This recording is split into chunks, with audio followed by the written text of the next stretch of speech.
Hey, welcome to the Really Charlie podcast here. We're going to do a flash podcast, just try to get things going. And got a guest here that wanted to come on. I'm glad to have him on. And my guest today is Raymond Johnson, community activist, a biker lover like me. And we're just going to talk the talk, and welcome aboard, Raymond. Hi, Ray. I'm sorry, Ray. Welcome aboard. And Thank you. Thanks for having me, bro. Thank you. This is something that I've been following. As far as I was a bike owner in the past. Don't own one now, but I extremely loved it when I was doing it.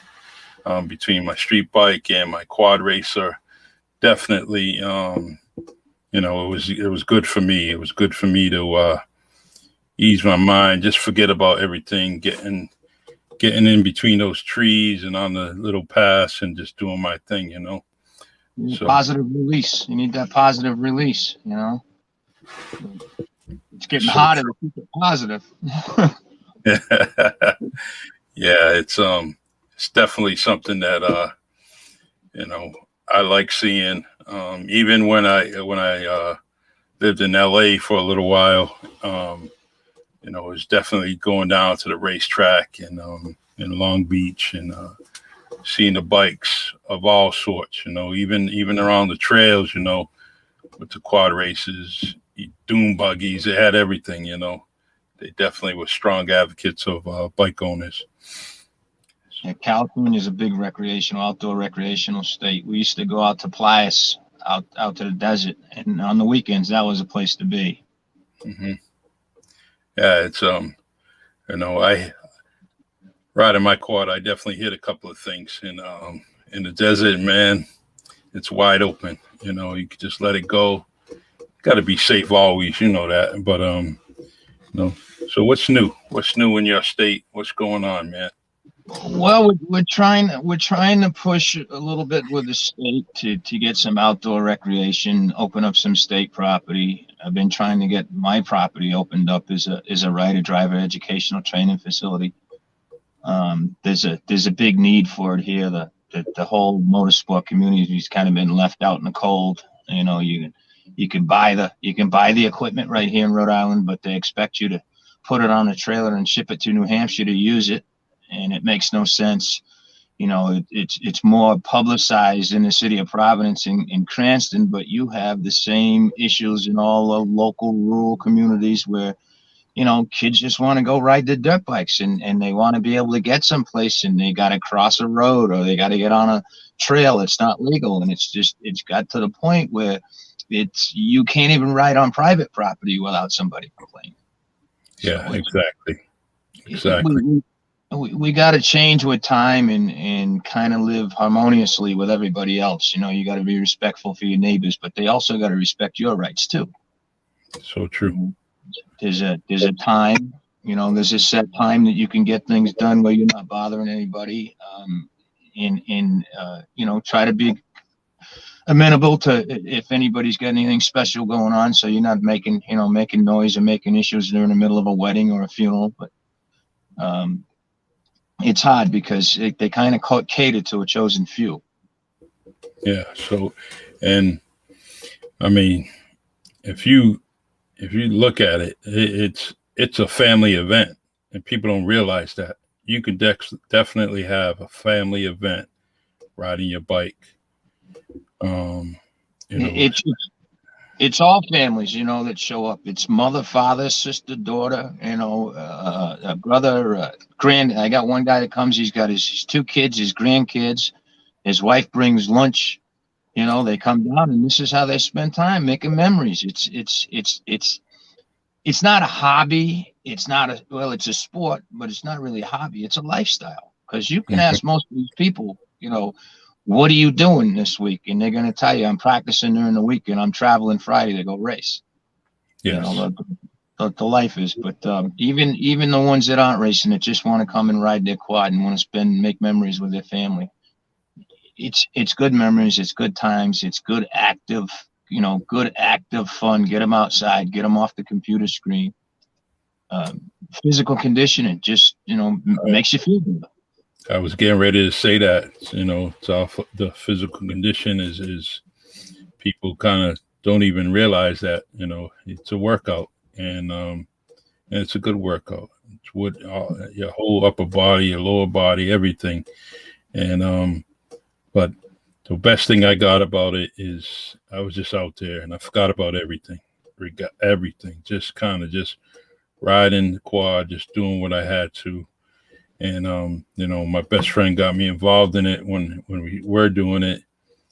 And with him, it was him, his wife, his 2 kids, and they're still doing it with their kids. So it's something that's been passed on from generation to generation.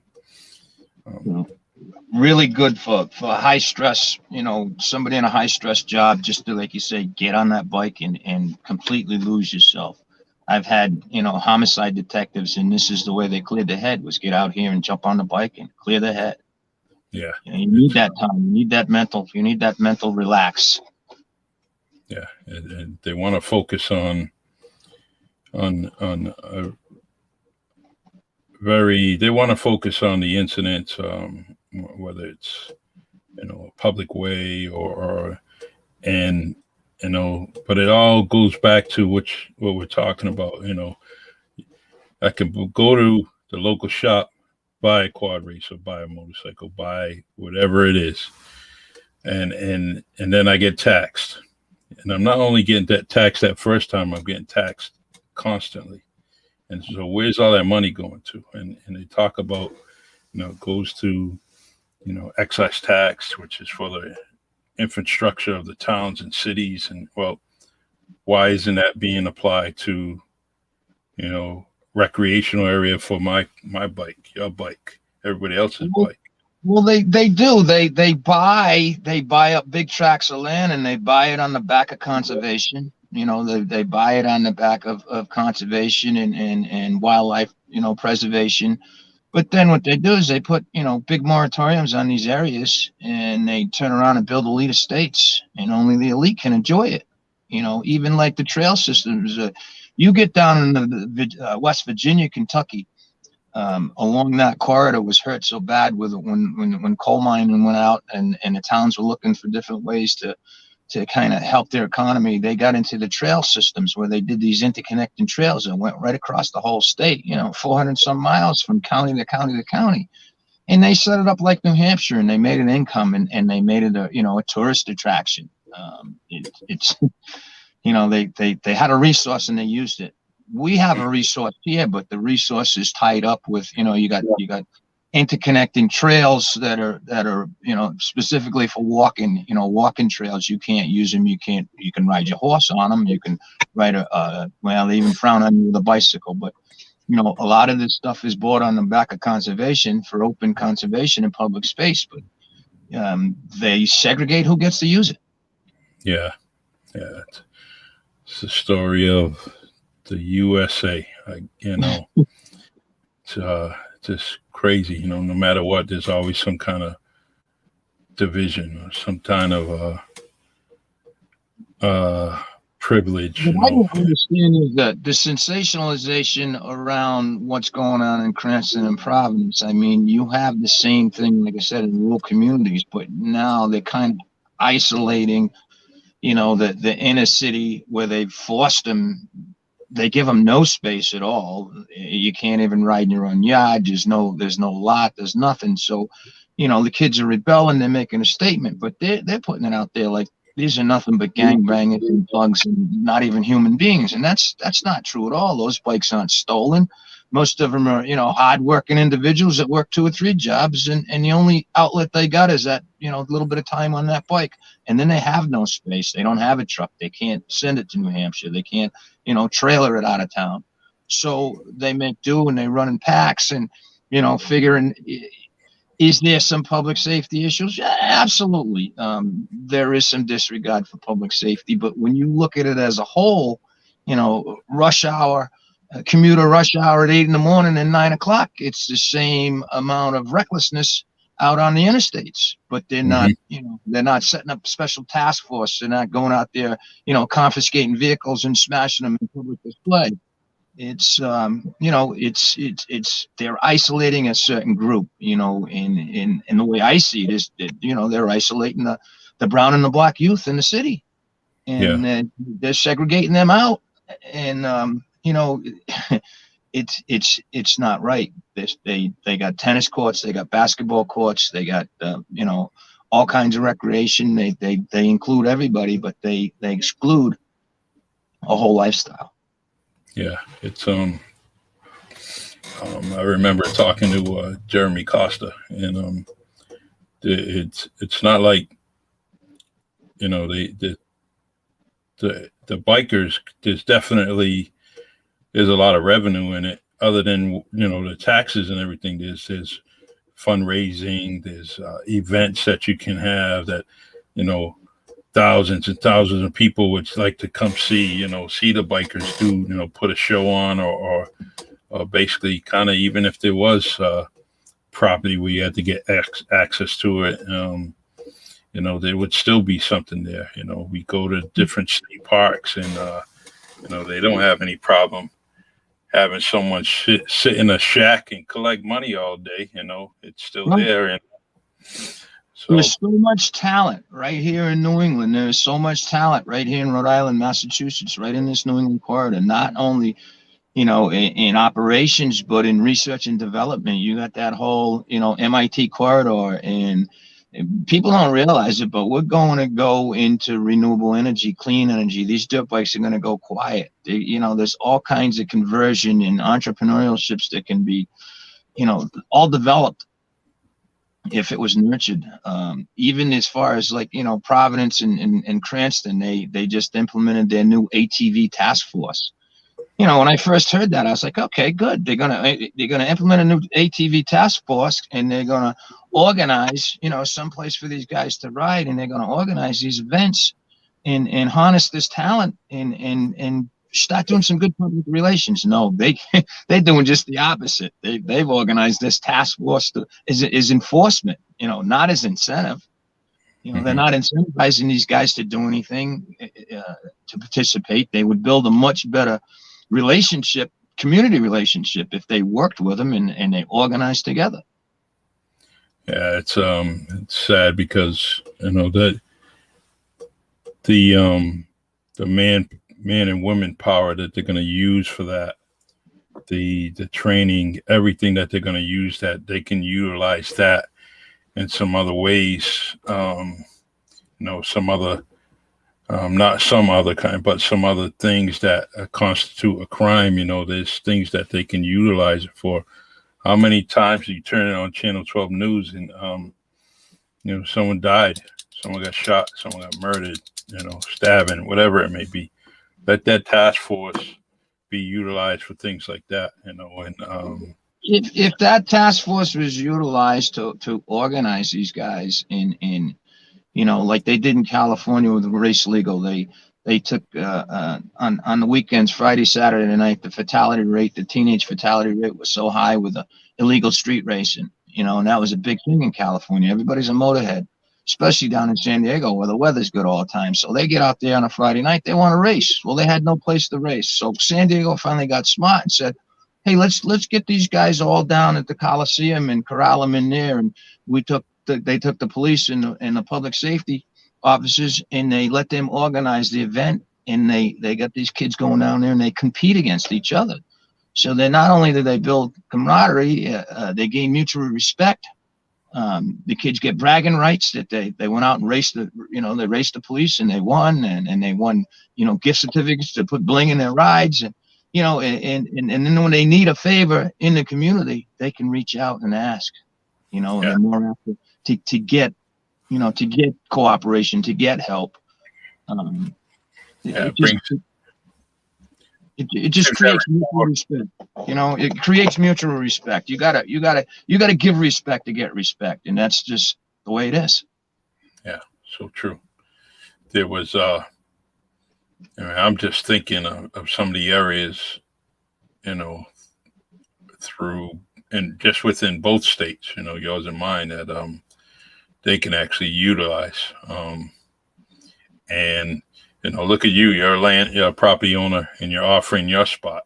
It'll I've probably been be. at this since 2009. I started this with a friend of mine, Gary Duvall. He helped with the track design. He's like, we looked at building a spot down in Connecticut, and somebody bought it out from under us. And my sister and I were here working on this property, and we just decided, hey, let's do a pilot study here to see if it'll work. And it did. They say if you build it, they will come. Well, we built it. We wanted to get the data. I wanted to get sound data because I wanted to go for the funding to build out the park right. And the only way to get funding is have a good, solid business plan. So during the time trying to do the pilot study and get the data, the town came down on me. Of course, you can't do anything. We had a collection can over there collecting donations and getting people to sign a waiver, and they construed that as running an illegal motorsport business because I'm not permitted. I'm in an R80 zone. I'm a heavy industrial site that's been grandfathered since 1903. I manufacture aggregate and recycle concrete, and we do quite a bit here. It's all heavy industrial, but we can't ride dirt bikes at 85 decibels, but we can run a crusher at 119. Wow. There's no difference. It's a unique piece of property. It was a simple variance that could have been, handed down from the town council, a closed session decision made by the council itself on a variance. That's all it needs per their ordinance. Their ordinance says in an R80, schools are permissible, parks are permissible, but because it's me, they don't use my description as a park. They use the description as a racetrack and just a bunch of hooligans out here tearing up the dirt. Wow. We haven't had a proper chance. We haven't had proper illustration of the media, fair illustration from the local media. We've had local politicians do things underhanded just to, muddy the waters while we're in the path trying to get permitted. There's been a lot of obstacles. There's a lot of people that want this land that I've been on for all these years, and they've gone through lengths to try to get it, but we're still hanging on. We're still trying to make it happen. I still fight the cause. I got a 12-year-old. He loves to ride. I got two 12-year-olds, one girl, one boy, but my son loves the sport. He loves this activity. I love it. 50 years ago, I got shot at riding in the same property from the former owner who used to shoot at us when we used to come in here and ride. This potential, there's 176 acres here. We can do a really good rider-driver educational training facility, research and development. There's a lot of, industry partners right here in Rhode Island ready to team up. It's just, we've got to get just through a couple small hurdles. Yeah, it is. One thing I noticed that anyone that owns a bike also learns how to fix the bike, so that's beneficial in itself. And it generates a whole new entrepreneurship. We a meet program. Where it's John's got all the acronyms. I can't remember them all, but.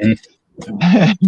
You got cross training, you got mentorships, you also, beginner rider classes, the mechanical end of it, the physical end of it. There's like I said, with the research and development, just to convert some of these fossil fuel bikes over to, clean energy, over to electric. There's all new technology coming out. Wow.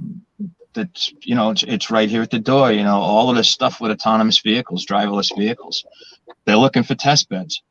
Everybody has to ship to Michigan or ship to California. Mm-hmm. This site is the perfect opportunity for that. It's not just a place for a racetrack or a dirt track for the kids to come and rip and clear their mind. It's a place where they can come and learn. It's a revenue, potential revenue generator. Yeah, definitely. Along with all the things in your town, there's revenue coming in. This would only add to it. And you're going to find that as things come in or are being proposed to the town, they're no different than what you're trying to propose. So, um, I try to align myself with the sustainable goals, the 17 UN sustainable goals, and one of them is equality and equities, to try to reduce inequities. In part of this, like I was talking to Jeremy about doing the public-private partnership, is it makes an opportunity for everyone to be able to achieve, not just the elite.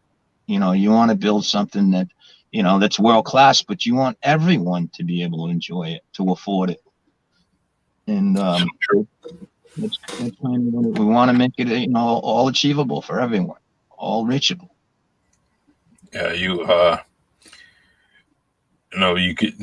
they take money, taxes from you, and build up some properties, and then you find yourself you can't even get into it.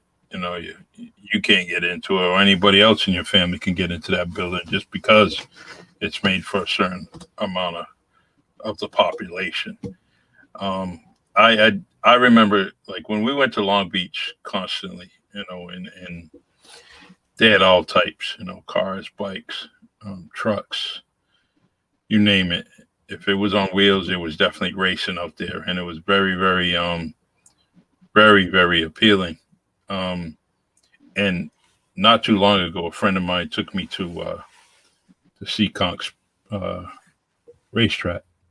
I've never been there in my whole life. I always seen it, always rode by it, never went there.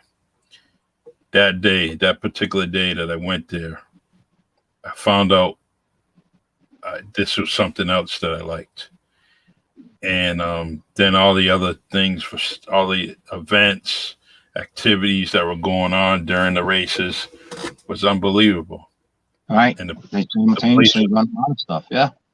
Yeah, and the place was packed. It was, and until this, there's only one other.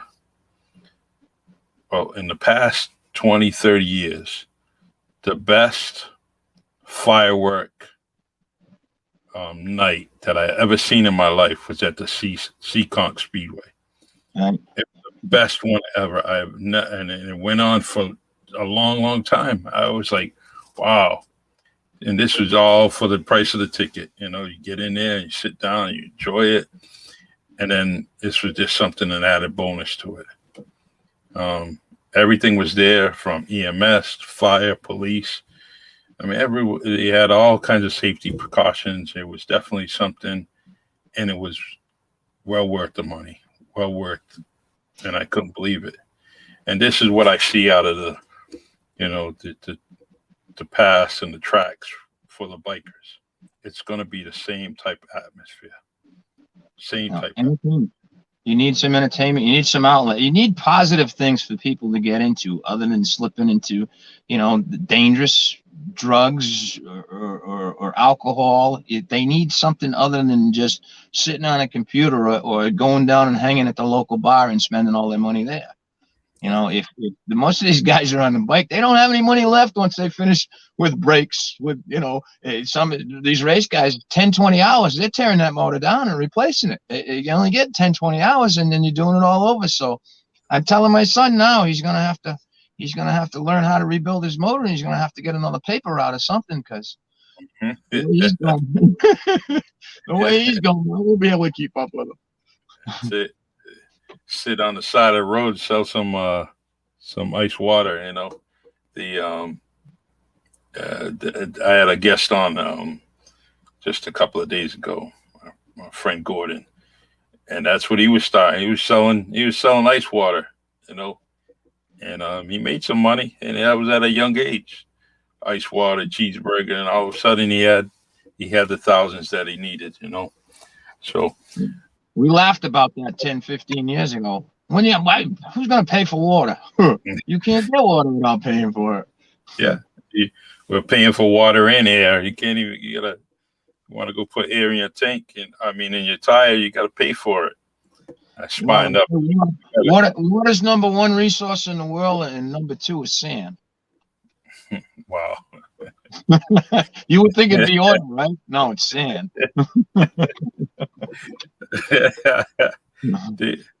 didn't realize that. Let me see. Michael Consatio left a few comments here, and he says, I never liked your dad or you. I love you both to death. Michael's a local friend of mine. I don't know if you know him, but he's a strong supporter of the Really Charlie podcast. And he's that's another podcast that you can look into, and get on, especially you and your friends. It's called Sports Corner, but he has another one that he actually does and gets on the airwaves. And we got to do this together. We got to actually put the word out. We got to get John on here with us too. John Ouellette. He's been really, active with the whole Massachusetts South Coast Motor Ranges and Just Send It program now for about the last 5 years strong. So and he's done a lot of work. I'm definitely I'm down for that. You reach out to him and get him here. Whether it's him and someone else, him and two others, whatever it may be, definitely set up a podcast so we can do that. Because a lot of people are, ignorant towards, what actually needs to be done, and so when we have good guests on it that can educate everyone to another way of looking at, bikers and so on and so forth. So I'm definitely down for that. I try to be educational and inspirational when it comes to this podcast. We try to accommodate everybody. We brought an acoustics engineer on board to try to mitigate the noise complaints, and we started looking at a lot of different things. And then you look at the complaints and then really no founding.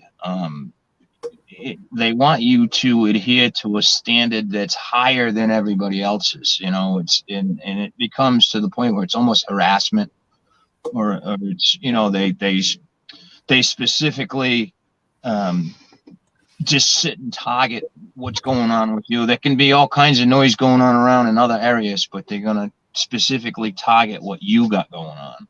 Yeah. And try to make an example out of that. And, that's the part that I don't get is, why do you need to go out of your way to make somebody miserable? I mean, if we're trying to accommodate the best we can, even giving suggestions of, or asking you for suggestions, how can we accommodate you more other than just going away? Because that's not going to happen. We're not going to just go away. Mm-hmm. No, shouldn't. It's not just 10 or 20 people, men and women. It's thousands of people that are right there along your side, wanting the same type thing, and so you're not supposed to go away. You're supposed to be there side by side, fighting for it. We shouldn't have to fight. We should be able to live and let live, right? I agree. I agree. Live and let live.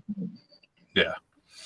And it's actually, did the event happen yesterday? I saw Jeremy did post. Yes, they had a big show up there. The bicycles and the Bike Lives guys were there. He posted yesterday on his page. They had a good turnout. I would have loved to have gone out, but I had a track full of kids here yesterday, and I don't like to leave when I got so many people here. But it would have been a good day for me to jump on my Softail. I ain't been out on that in a while. Yeah. Yes. In fact, I'll make sure I go on the page so I can share it to this podcast page on Facebook, and that way I can kind of send another message out. Anything. I tell everybody, if you have something that you want to put out there, just get a hold of me and I'll put it on my page. And hey, right now it's 760 people.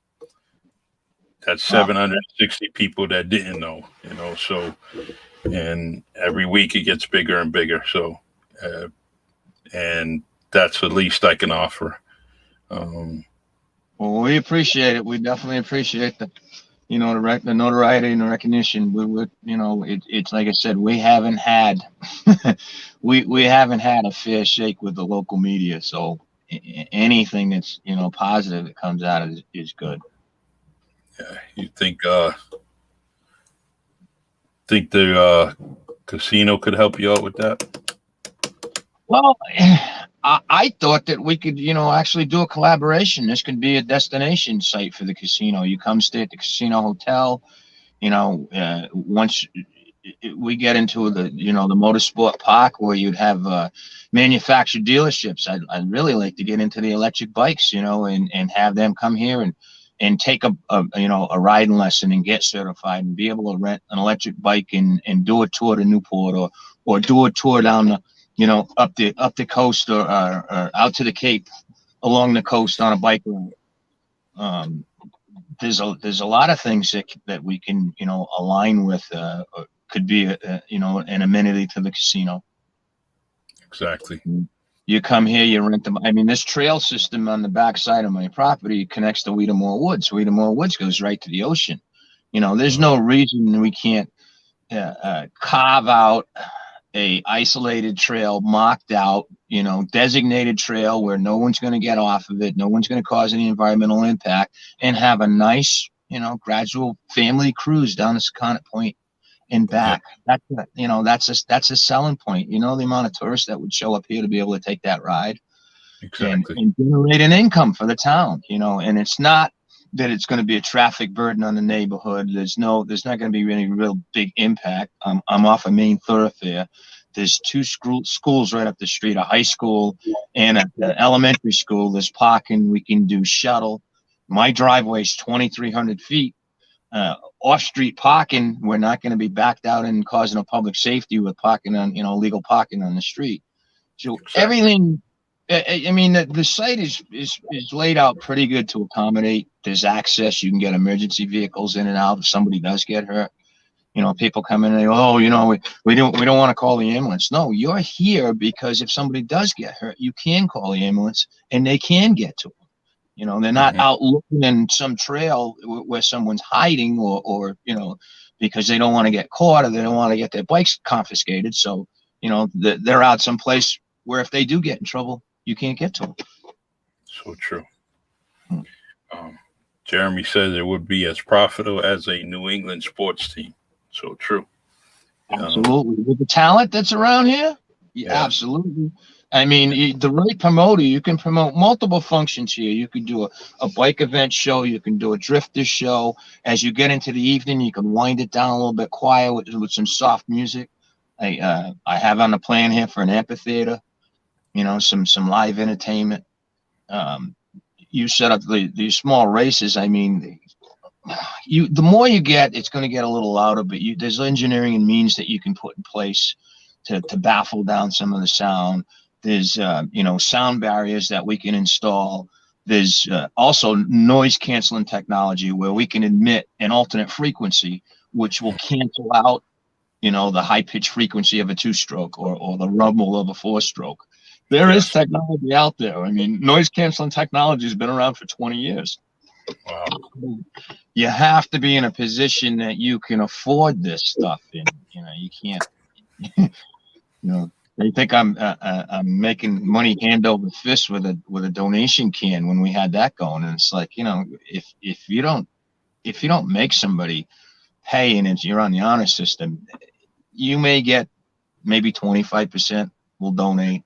It gives you enough to keep fueling the machines, to keep the track groomed, or go out and to the local market and buy food and feed everyone. But it doesn't, it doesn't fill your pockets where you can handle insurance and handle the taxes and the payroll and everything else. But that's why you try to apply and do it right and go through the town and get the permits you need. And you try to align yourself with the posted ordinances so you don't have to, make many changes. But when you go at them with their own rules and they interpret or change it around to convenience themselves or deter you from what you're trying to do, it's wrong. It's not right. if you have a posted standard for everyone else, you can't change it when when somebody comes in with something that you don't like. Yes. Jason said this will, Jeremy, sorry, says this will mitigate 65% of the street use, without a doubt.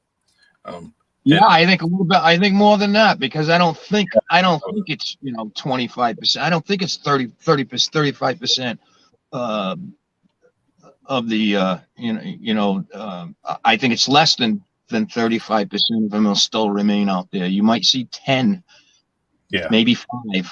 I think the majority of them don't want to take a chance. They don't want to be criminals. They don't want to have to mess around with litigation or getting dragged in and out of court, or taking a chance of getting locked up and getting violated on something more stringent than just a traffic violation, when that's all they should be getting is a traffic violation, but they're not. They're being involved in as criminals, as dangerous criminals, and it's not right. Not for riding a dirt bike, not for running away on your dirt bike, because that's what they're doing. They're chasing them and they're running away. So all of a sudden you go from a kid having fun to a felon. Mm-hmm. Now you're eluding. Now you get labeled a felon, and now you're in the system. Yeah, it's a shame, especially people are young, make mistakes, and they should be penalized for the rest of their life. And they make those mistakes all over. Like I said, it's not only happening in the city; it's happening in these rural towns. Mm-hmm. But you don't. It's not sensationalized, and they're not targeted like they're targeted in the city. They're not. They really publicize it as, oh, this is a real safety hazard. These guys are hooligans. They're all over the place. When all they'd have to do is open up a couple of them, that mall that Jeremy pointed out behind the Cranston City building over there, Palino owns. That place is empty. They've hosted events. If the police ATV squad, put out a Facebook page, hey, look, guys, we don't want to chase you guys no more. We want to set a spot aside and let's organize some competitions. They would have that. They would stop. They would go there and start working with them, and they would actually build something that would work. Yeah, I like this comment. It says it's not just them that do the time; it's the whole community pays, and it's so true.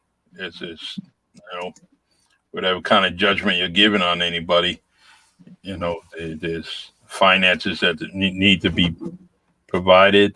But, all in all, I just, there's other solutions. The way we solve things in the community, in all neighborhoods, is just talking about it and trying to straighten it out, come up with some solution.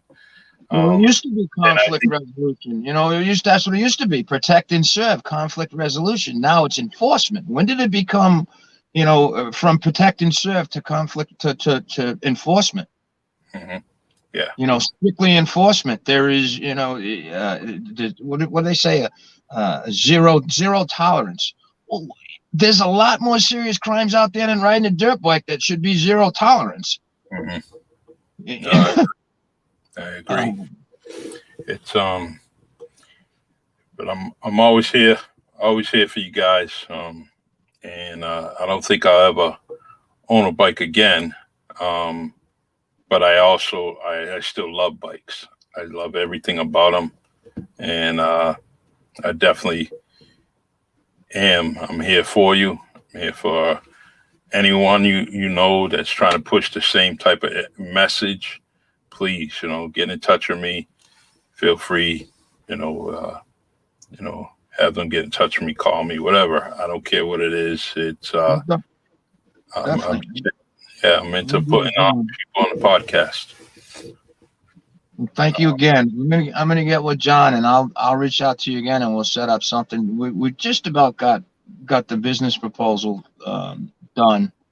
I'm gonna try to wrap that up this week and finish up some things with Jeremy and try to get that submitted to the new town planner, so she has something to review. And we actually have a planner in town now that's actually educated in planning and doesn't have a, let me say, alternative agenda, because every planner before was bought and paid for by people in power and had an alternative agenda, to the point where I submitted a package. It disappeared. It was missing for 6 months. I mean, a 1-inch thick binder was missing for 6 months. I mean, how does that happen? Yeah, definitely. Went into file 13, which we called it. Yeah. I got a lot of stories. I'm saving that for the book. Like Jeremy and I both go. He's going to write a book. I'm going to write a book. Probably it will be a bestseller. Just feel free. You need me, I'm here. This was a flash podcast. We put it on the air, and I definitely do the same thing for John or whatever. Even if we set it up days ahead of time, I'm ready. I don't mind putting the message out there and getting educated. And if it's something that needs to be done on every Sunday afternoon, we can actually do that too. So, but I'm ready to do whatever I have to for you guys. So only because I believe and I'm supporting it. Well, we appreciate the forum, Charlie. We definitely do. Okay. Well, I know you're a busy man. Every day is a work day for you, and so my little guy rode this morning, and I was coming out to get on this podcast. I have to come up here on top of the hill where I don't lose service, because if I'm down below in the pit, I lose service. So I sit up here and we're looking at it. It's foggy around me, so I can't really see nothing. But usually I can see Newport on one side, I see Portsmouth, and I see New Bedford from where I'm sitting. Well, you got a friend here, and you contact me anytime you have to. All right. Thanks again, Charlie. Thanks, Ray. I appreciate it, man. God bless. God bless. Take care. All right.